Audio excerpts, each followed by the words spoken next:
I'd like to welcome to Metal Shop 101 a true titan and a master of the drum kit, Carmine Appice. How you doing, Carmine? Good. How you doing? All right, buddy. How are you? Let's Pretty talk. good. Let's talk about this brand new Cactus album. I mean, this thing is just unbelievable. Oh, thank you. I like it. I like it myself.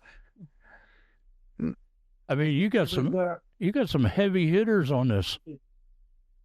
yeah, we do, and we did the video with Dee Snider, that Little Red Rooster. Now we're doing a video for uh, Backdoor Man, but it's going to be like a movie.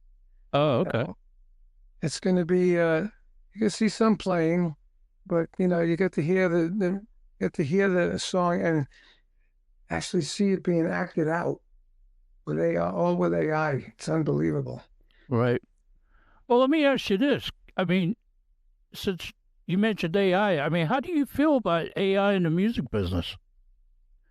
Well, I mean, for my purposes, it's fine because we get to do these crazy videos and that cost $100,000 Right. like they used to cost, Right. you know? So, um, as far as, I mean, I've seen this fake music videos of songs like, and it's unbelievable, really. I mean, basically, my wife wrote a bunch of lyrics about our dogs and gave it to this app. She said, I want a 70s funk version of this.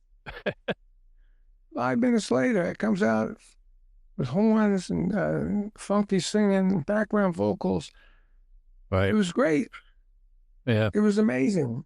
And they made up their own melody and all that stuff. Right. And it was like, wow, this is really amazing. So, I mean, the problem is the company that did it, when you do that with them, they own the copyright, they own the song, they own everything. Right. So I don't think artists are going to like that, you know, unless it changes.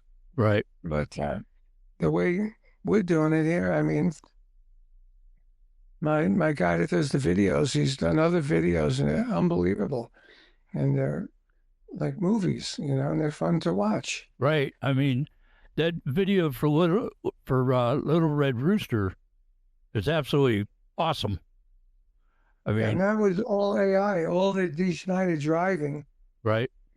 the car and everything, the town and the dogs and the rooster and the woman, and where he goes in and pushes the button and all the sparks come. That's all AI. Right. The only real thing in there was us playing. Right. But it's even TGI, or it was a CGI thing it's called. We were moved into everywhere, like together. We played, let's put it this way, we recorded from everywhere and we're put together in one spot. So it looks like we're actually playing together, and it has the depth as well. Like Right. you see the harmonica player in the back and the bass players in the front. And it's pretty amazing, you know. Yeah. But we did sing and play, and that the harmonica player looked, it was fantastic. Right. So I said, I'd like to do, this one. And my editor said, why don't we make this a movie? I don't need to go in and get the guys all, playing, because we have a 5-camera video shoot that we did at the Cactus Theater. Where are you in the States? Where are you? Or are you in the States? Right. Where are you? What town are you? What area are you? I am in Pittsburgh.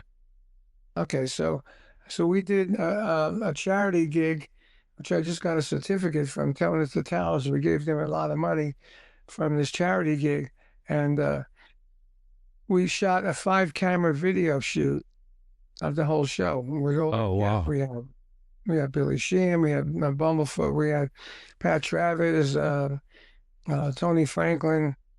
Well, so I had so many people I can't remember all. Gary Cales as well. So the song that we did, Backdoor Man, we did it, and it's about the same tempo as we did it live. So we're going to use the 5-camera video shoot in the video, but like it's going to be like the character walks into a bar, and on the screen is going to be us playing the song in time to what's going on, the music. or he'll walk up out of a subway into Times Square and look at a giant video screen on, like Times Square, and we're going to be playing on it, Right. you know. Very cool. So it's going to be epic. Awesome. That's awesome. Now, let me ask you this. I mean, this new Cactus album features Howlin' Wolf and Willie Dixon tracks. When you're looking at these blueprints of American blues, how do you decide which ones are ready to get cactusized with that heavier, high octane energy? This one was easy because 1971, we did this song called Evil. We did it similar to the way it was on the Howlin' Wolf Electric album that was written by Willie Dixon and played by Howlin' Wolf and his band. Right. And the drummer, Morris Jennings, was awesome on that. Now, I was given the album by Jeff Beck. Jeff Beck got the album from Jimmy Page. So if you listen to this album, you'll hear like Zeppelin 1 on this album. And so there were 7 songs on there. There were only 9 songs, right? So 7 songs, and Evil makes it 8. And there was one more, Smokestack Lightning, which we didn't do. Right. So we took the other 7 songs and added it to the 3 or 4 songs we had. And on the CD, we had 11 songs. On the album, we got 10 songs. All right, so I love the drumming parts. I love the songs. So we just did our arrangements of the same songs with similar drum parts, where it's not just very boom, boom, ga, ga, boom, boom, ga, it's really cool drum parts. And I got that from this album. Right. It was really, really fantastic, really fantastic. Right. I mean, you've got Pat Travers on here. You got Joe Lynn Turner. You got Alex Skolnick, Rudy Sarzo, Dee Snider, Tracy Guns. I mean, how did you get all these guys together to do this? They're all my friends. They're all your friends. They were all Cactus fans. Right. That's what helped. When we did First Temple of Blues, I found out there's so many guys like Alex, who am I thinking of? Joe Bonamassa, number 1. Right. Cactus fan. He played on the first one. Ted Nugent, I knew he was a Cactus fan. King's X, I knew they were Cactus fans. So, but I was surprised when I heard Steve Stevens was a Cactus fan, and Warren Haynes was a Cactus fan. Right. So I just opened the phone and looked up names, and I said, well, I wonder if they'd do it. And I called them, or we texted them, and they go, yeah, let's do it. And then I had to pick the songs, like right. When we did Bad Stuff, I knew I wanted Steve Morse to do a killer solo on that. So I extended the solo he would do, and he did tremendous. And Derek Serenian played keyboard solo on that too, and played keyboard. And it was written originally by Dwayne Hitchings and the Cactus Band, the one that did Hot and Sweaty. Right. And it was blues, the blues changes. So I called, what I would do is I would start every track with the drums. I put a click down, and I would hum the arrangement that I was going to do with it. And then I'd put my vocal on it, so I knew where I was in the song. Then I put the drums on it. Once in a while, I put a bass on it, so I know how to play a little bass. And then I give it to my guitar player, Artie Dillon. He would put a real guitar, real bass, and then we send it to our singer, and Terry, he would put vocals on it, Right. And that would be a demo. And then I think about, okay, this song would be good for Joe Lynn Turner to sing. And since there's a keyboard, I'll ask Derek to play, So then we had Tony Franklin. He said, yeah, I'll play. So we had the basis of the track. So when I gave Joe Lynn Turner, I said, man, you could sing this really well. Listen to this. He said, wow, the singer on here, Terry, he's great already. What do you need me for? I said, yeah, but he's not Joe Lynn Turner. So he said, okay. So he listened to it, and he did a great job. And then, I wanted Steve Morse on the last one, but he couldn't do it because his wife was sick and all that stuff, Right. And so basically, once I got him, I said, oh, this is going to be great, because I know he builds a solo fantastic. He did that on my Guitars record, and I've been listening to him a lot, So So pretty much that's how I picked everyone. With Dee Snider, I gave him 2 or 3 songs to pick from, and he picked Little Red Rooster. Right. You know, and I knew, not Derek, Eric Gales was a big blues guy. So I said, can't get any more bluesy than Backdoor Man. Right. Part Absolutely. 1. And then I added a part 2, which was an up-tempo thing. And when he actually cut it, he didn't realize that was for him. He thought it was for the drums. And I said, no, it's for you. So he came back and he played his ass off on it, and that's how it went, little by little, I was doing Tail Dragger. I said, we had the track, we had the harmonica player, I had Rockin' Jake, a great player. And I said, now, who would be kind of cool on this? But it wouldn't be like total blues. So I thought of Alex, Right. because we did a thing last year, which might see the light of day as a Jeff Beck tribute album with me, Tony Franklin, and Derek Serenian doing the track, basic track, and then we added, we got Lead Boots going, and we added Alex to it, and Alex said, hey, if you do anything more, let me know. So I called him on this one, and played tremendous. So Rudy Sarza played first, and I said, Rudy, you're playing so simple, man. You got to play a little more. He goes, well, let's wait till you get the guitar solo on it. I said, okay. So once we got the guitar solo on, then we put Rudy back, and he was able to play a lot more, Right. And so it's just how you do it. It's like weird combinations of people, like in Token Chokin', we got Bumblefoot playing a fretless guitar instead of a slide. Right. And we got Johnny Rod, who's a crazy guy from King Cobra. Oh, yeah. Playing the bass, and then the rest of the band, the Cactus band, played the rest and sang. Right. So it's a lot of fun not knowing how things are going to come out, Right. Now, one song on this album in particular that really stuck out was Purple Haze featuring Melanie. Can you give us a little background on that one? Well, the label said, look, we're going to do this. Why don't we have a track? We own, when she died, they worked out with the family to be able to put out records with her voice. Right. So they said, we have Melanie singing Purple Haze. I said, really? I said, I got to hear this. So they sent me the vocal, and I said, wow, she sounds like Janis Joplin when she's screaming. Right. So I said, I think we can do this. So my co producer and engineer, Pat Regan, who's brilliant, he said, well, let's take the vocal and we'll like put it on a click and we'll stretch it so it stays on the click, And then once we had that, and then he gave me the vocal, and then I said, okay, I did it mathematically. I said, okay, here's the verse. When the verse ends, let's do the second verse. Now when the second verse ends, let's put a guitar solo in there. So we had to cut the vocal. I said, let's do 16 bars of guitar solo. So we had to add 16 bars and then bring the vocal back in, and then we kind of arranged it like that. And then I did the drum track to me and her vocal. Right. Right. And then we put Artie Dillon playing guitar, and then Tony Franklin did bass because our bass player was out of town at the time, and Tony played with Cactus a bunch of times.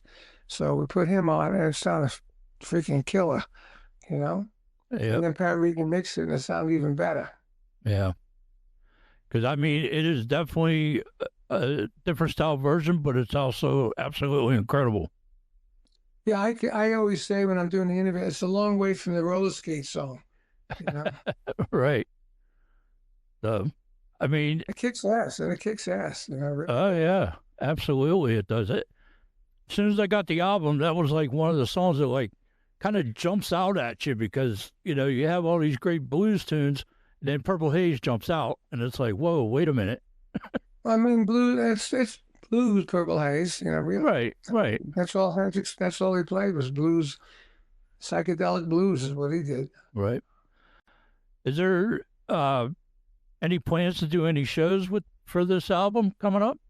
Oh, yeah. Well, we did that one big one in Chicago. Right. And we had everybody, like Pat Travers. Like I said, I was missing Pat Travers.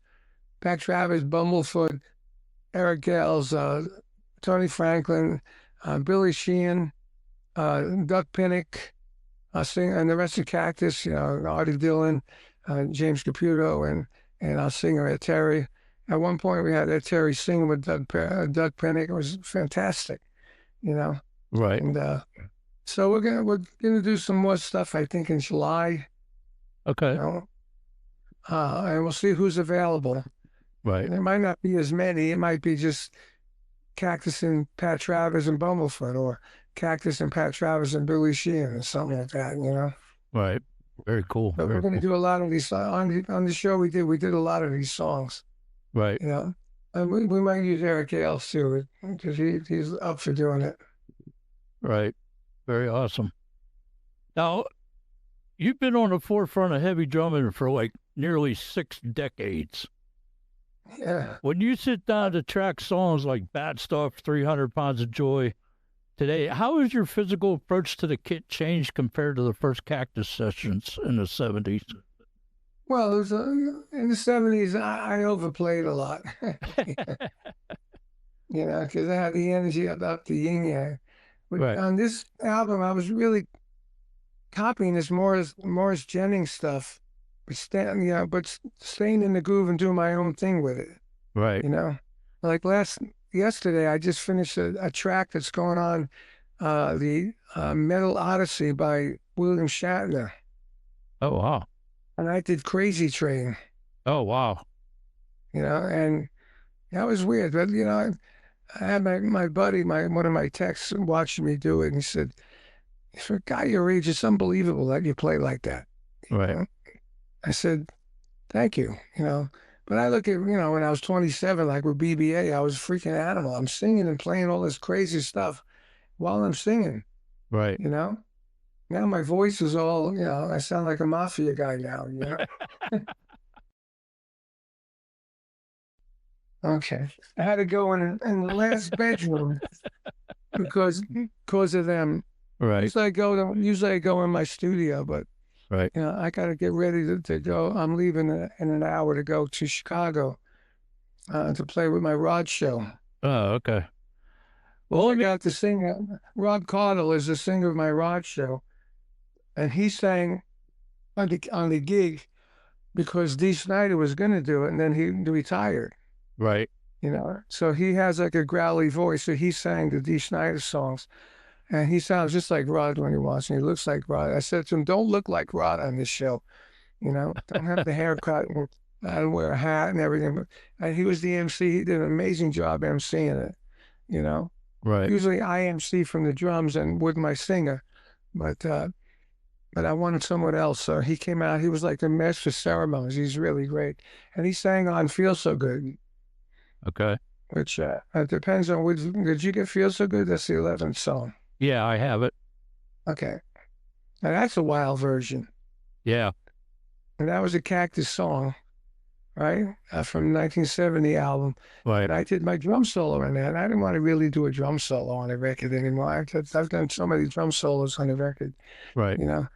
So I thought about doing a little guitar battle with Tommy Sayre and Britt Lightning. Right.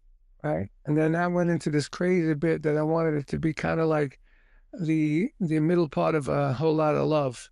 Oh, okay. Just a lot of crazy stuff. I had like people like Mike Portney, my brother, and all these different drummers playing. Todd Zuckerman played Spoons and Forks, Right. And we had all those drums not sound like drums, they sound like effects. All of a sudden you hear something go like, Mike Portnoy, Right. And and I had Billy doing, I said, every 8 bars, do Tim Bogert for me, like a fuzz bass. And he did. And then we had me singing Feel So Good, and then we had my this guy named Tim Ryan that we're working with on spoken word stuff. And I had him going, Feel So Good, Right. We mixed it all up. We had a theremin going. We had all kinds of crazy stuff. And it was successful as far as production. Right. It sounded really good. And then it goes to the end of the song. So Rob, my singer from the Rod, the show we call it, celebrating the music and legacy of Rod Stewart. So that's what we're doing in Chicago this weekend, and he did a great job, all around. He's a great talent. That's awesome. I got one more question for you, Carmine. I know you got to get going. Do you have any advice for any upcoming drummers? Well, the only thing I could say, if you really want to play drums, I would suggest you go study with somebody, learn through the books, and once you get to learn through the books, you'll become a much better drummer. There's no doubt about it. I've taught hundreds and hundreds of students over my life, Right. and they would be good, but then when they went through the books, they became amazing. So that happened to me. Right. I was young. I was playing gigs. I did it's called a Jewish Center Battle of the Bands, and I played with my band. And then there was another guy played, and he did a drum solo, and it was great. I said, "Wow, how did you learn to be so good?" And he said, "Well, I studied." I said, "With who?" And he said, "This guy Dick Bennett." I said, well, "Give me his number." So I got his number. I was 14 years old, maybe 13. And I said to my parents, could I take drum lessons? It's going to be $5 a lesson back then. Right. And they said, yes. I would take a train or the bus to this guy every Saturday. And like in 6 months, I improved so much.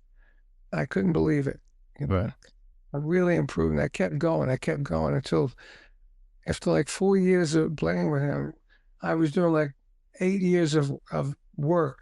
Right. Because I really got it, Right. It improved me so much.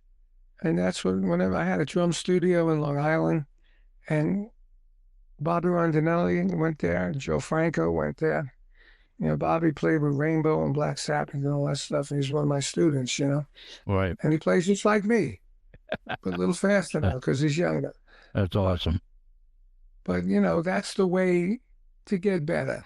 You don't sit around and play the Rush or play the Zeppelin. You don't get better like that.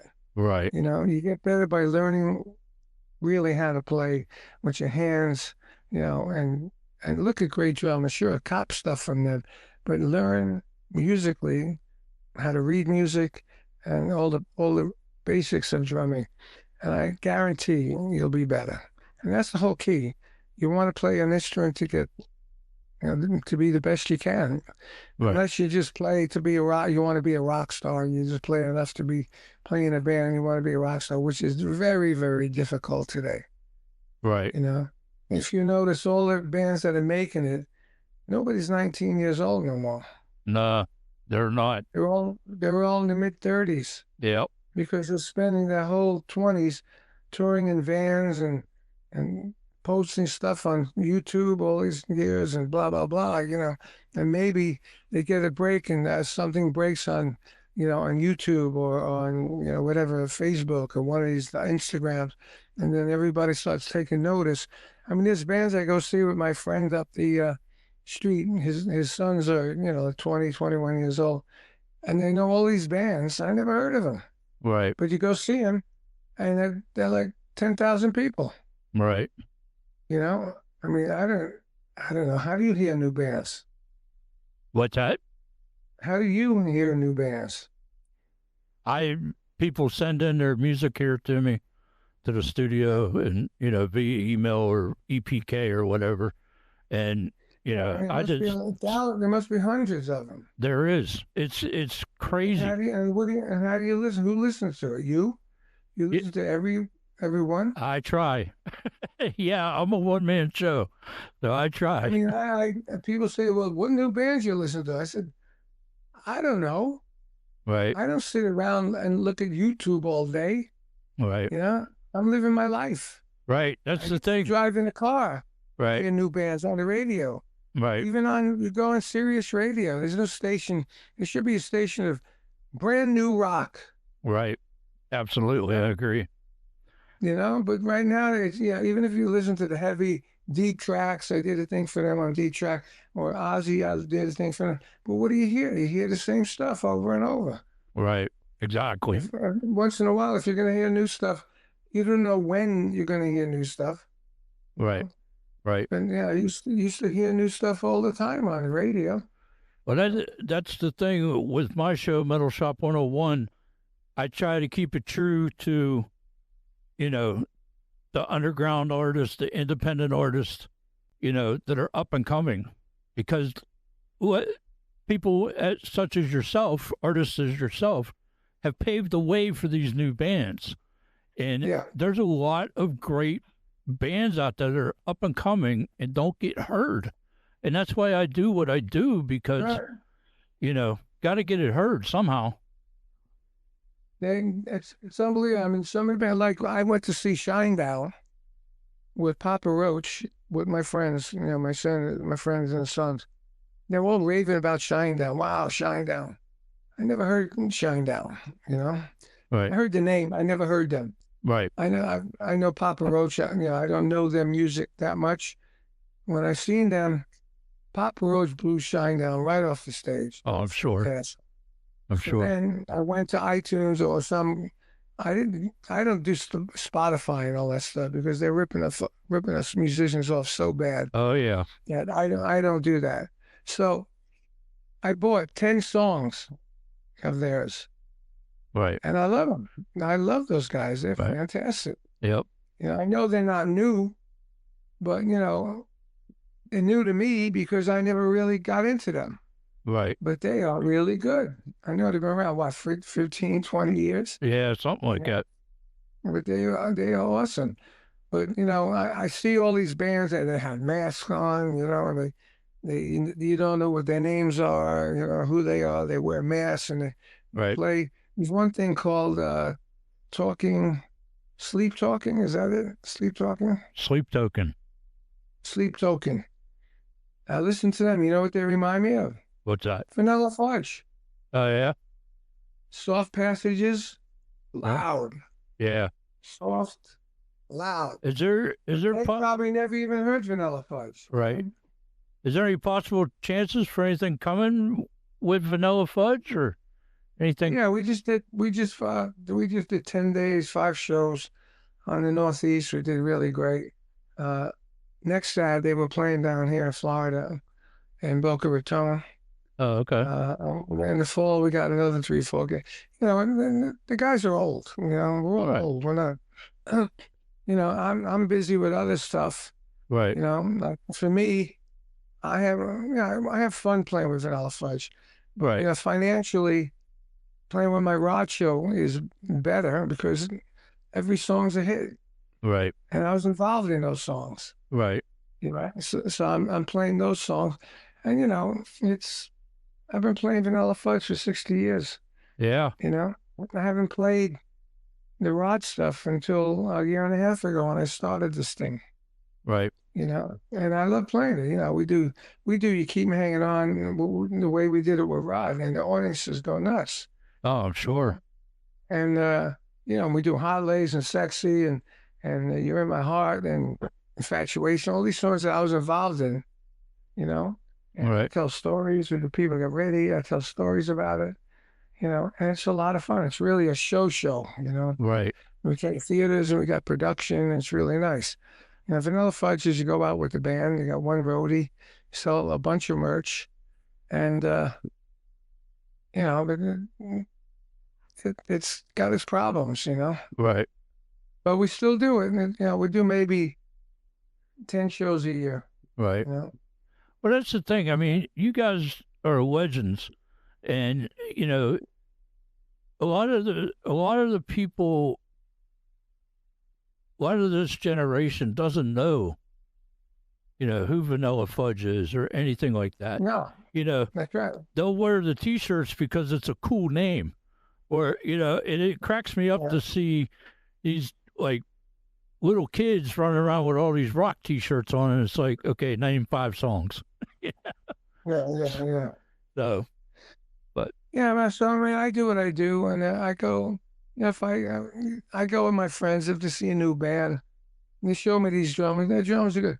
They're doing a lot of these drummers are doing stuff that I taught at my clinics for years. Right. You know, stuff called falling rocks. And they're doing them at ridiculous speeds, but they don't even know where it came from. Oh, wow. You know what I mean? Right. They don't know where it came from. No. I mean, I'm just lately, it's happening more and more. that I'm getting pinned for influencing John Bonham. I'm in the movie. Right. I'm in the Led Zeppelin movie. Did you see that movie? No, I have not yet seen that yet. Oh, well, it's on like streaming, but I went to see it. All of a sudden, there I am on the screen playing at the Ed Sullivan Show. I've been playing, talking about Vanilla Fudge taking Led Zeppelin under their wing. Right. Really helped them. I became great friends with John Bonham, got him his drums and all that stuff, got him an endorsement. And then they show me up there. And I said, wow. So I'm getting a little due from. All right, Carmine, I won't hold you up any longer. It's been an honor to sit down and talk with you. Where can people get this new Cactus album? Temple of the Wherever Blues you buy too? records. Wherever you buy records. Okay. And that's Sure out. it's on That's out on. all that stuff. I'm sure it's on spot. I mean, in the first week we had 500,000 downloads, I was told, Oh wow. for it, which is good. But really, you know how much that turns into money? It's about $1,000. Right. Exactly. All right, Carmine. Thanks for taking the time out and coming on the show. It's been absolutely an honor to have you on the show. Okay. All right, Carmine. Thank you.